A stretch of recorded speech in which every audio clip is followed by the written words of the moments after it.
اگه دنبال یه داستان متفاوت، احساسی و در عین حال طنز و هیجان انگیز هستی، اینجا درست جاییه که باید باشی. تو این روایت پای یک گنگستر بیرحم وسطه که ناگهان خودش رو توی بدن یک دانش آموز چاق و ضعیف پیدا میکنه.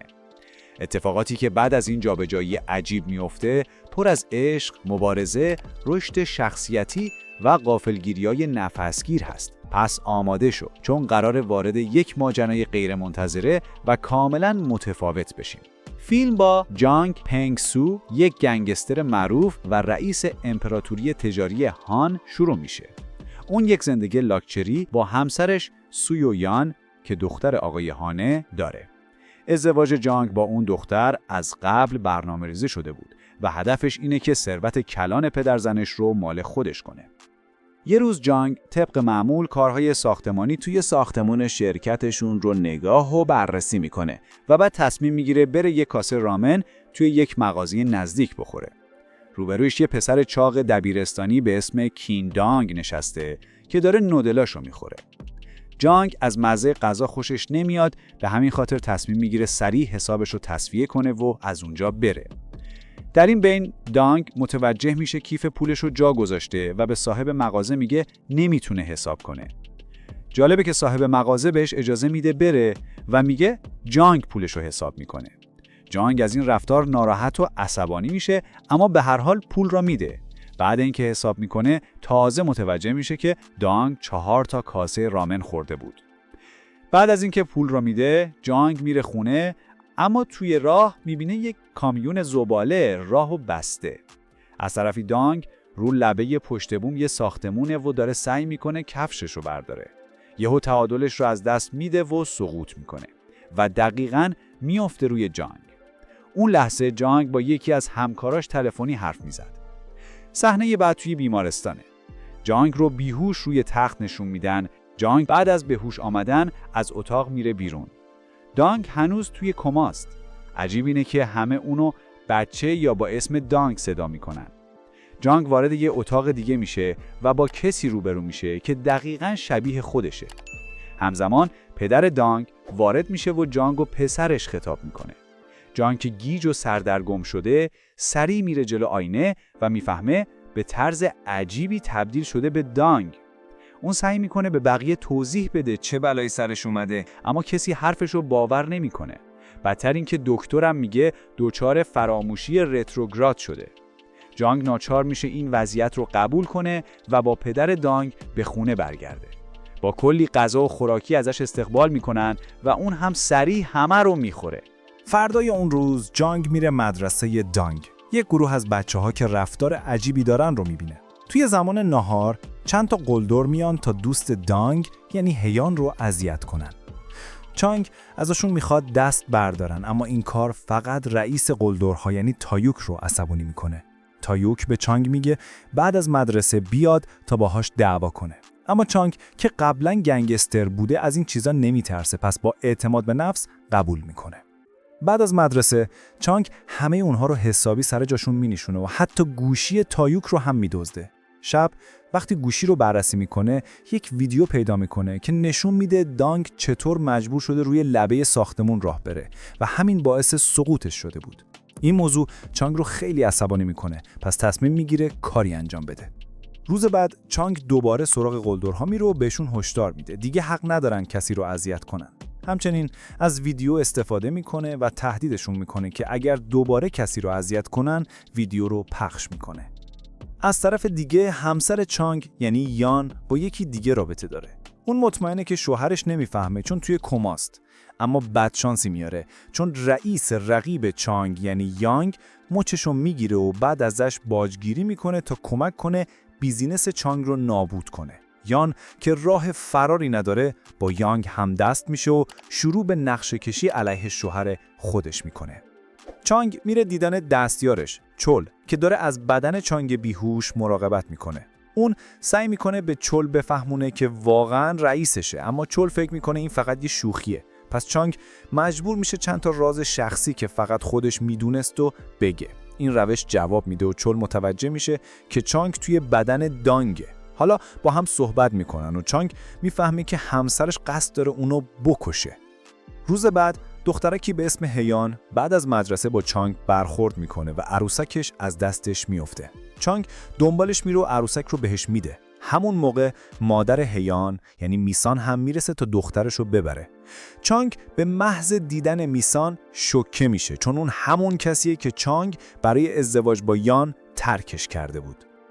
چانگ خیلی سریع از اونجا فرار میکنه و فکر میکنه شاید هیان دختر خودش باشه.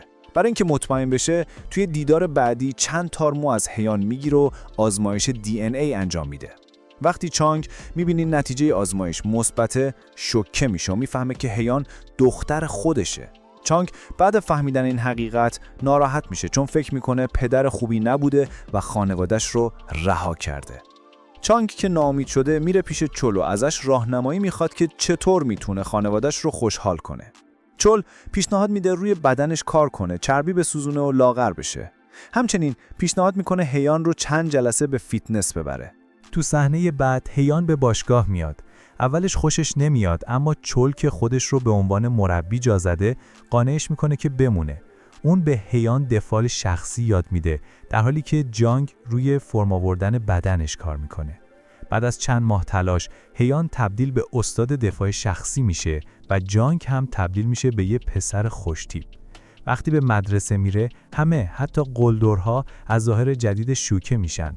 وقت نهار یکی از دخترها میاد هیان رو اذیت کنه، اما هیان با چند حرکت کاراته اونو نقش زمین میکنه. همه از مهارت‌ها و اعتماد به نفس هیان حیرت میکنن.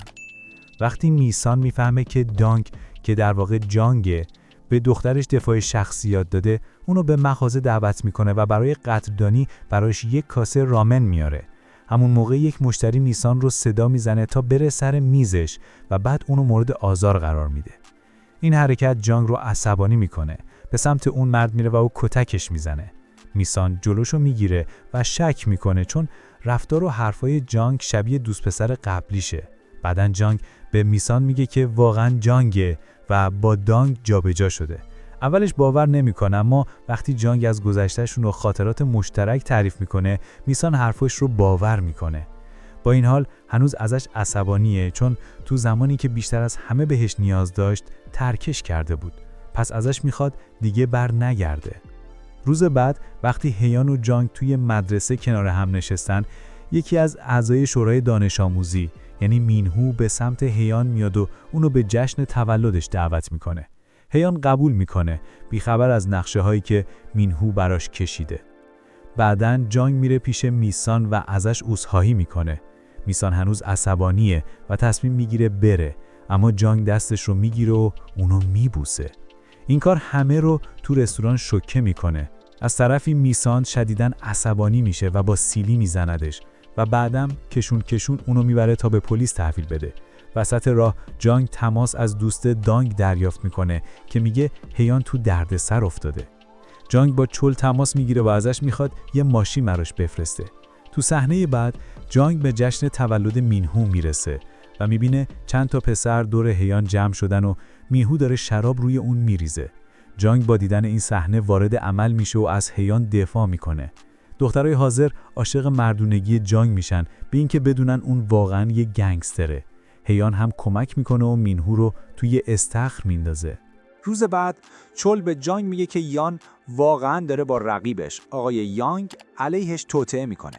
از طرفی دانگ بالاخره از کما بیدار میشه، بیخبر از اینکه الان توی بدن گنگستر بوده. دانگ برمیگرده به خونه‌شون و میخواد که پدرش رو بغلش کنه، اما چون در بدن جانگ پدرش جا میخوره و تصمیم میگیره که پلیس رو خبر کنه. اما قبل از اینکه زنگی بزنه جانگ میرسه و همه چیز رو توضیح میده. دانگ بعد از شنیدن ماجرا تصمیم میگیره کمکش کنه تا رابطه‌شو با میسان درست کنه. پس یه نقشه میکشن. روز بعد اونها میرن مغازه میسان و وانمود میکنن که همه چیز عادی شده. اما قبل از اینکه حرفشون رو تمام کنن آقای یانگ و افرادش وارد میشن. جانگ فوراً دانگ و میسان رو میفرسته اتاق دیگه و خودش با گنگسترها درگیر میشه. وقتی میسان میبینه جانگ تنهاست میره کمکش و تهدید میکنه که اگر نرن بیرون سیلند گاز رو منفجر میکنه. گنگسترها فرار میکنن و جانگ با عشق قدیمیش آشتی میکنه. جای دیگه آقای هان یان رو به دفترش میاره و میگه از رابطه خارج از ازدواجش و توطئه‌هاش خبر داره. برای همین به عنوان تنبیه تصمیم میگیره که یان رو از لیست جانشیناش حذف کنه. بعد با جانگ تماس میگیره و میخواد باهاش ملاقات کنه. چون جانگ هنوز توی بدن یه بچه است، یه تراشه میکروفونی تو گوش دانگ میذاره و اونو به ملاقات فرسته. متاسفانه تراشه خراب میشه و وقتی آقای هان درباره خانواده دومش سوال میکنه، دانگ مجبور میشه یه چیزی رو همونجا سرهم کنه. اون میگه حالا اهمیت خانواده رو درک کرده و میخواد باقی عمرش رو با اونها بگذرونه. حتی خودش رو از لیست جانشینان حذف میکنه. به طور غافلگیرانه‌ای آقای هان تصمیمش رو قبول میکنه. بیرون خونه جانگ از دانگ به خاطر اون اتفاق تشکر میکنه. در حالی که همدیگه را بغل کردن، یهو یان با ماشین میرسه و به جانگ میزنه. او شدیداً زخمی میشه. تو بیمارستان جانگ وقتی داشته با دوستاش خانواده‌اش حرف میزده، ناگهان دانگ بیهوش میشه. جانگ رو به اتاق عمل میبرن. جانگ هم توی اتاق عمل هوشیاریشو از دست میده. صحنه عوض میشه و 6 ماه بعد رو میبینیم. دانگ دوباره در بدن خودش به مدرسه برمیگرده. حالا هم کلاسیاش بهش احترام میذارن. او و هیان با هم وارد رابطه شدن و یک زوج معروف مدرسه‌ن. زندگی برای دانگ که قبلا یک بازنده بود و همه اذیتش میکردن، الان داشت عالی پیش میرفت. جانگ هم تغییر کرده. دیگه کسی رو تهدید نمیکنه. فیلم با صحنه‌ای که جانگ در حال کمک کردن به میسان در رستوران جدیدشه تموم میشه. امیدوارم از دیدن این فیلم لذت برده باشین.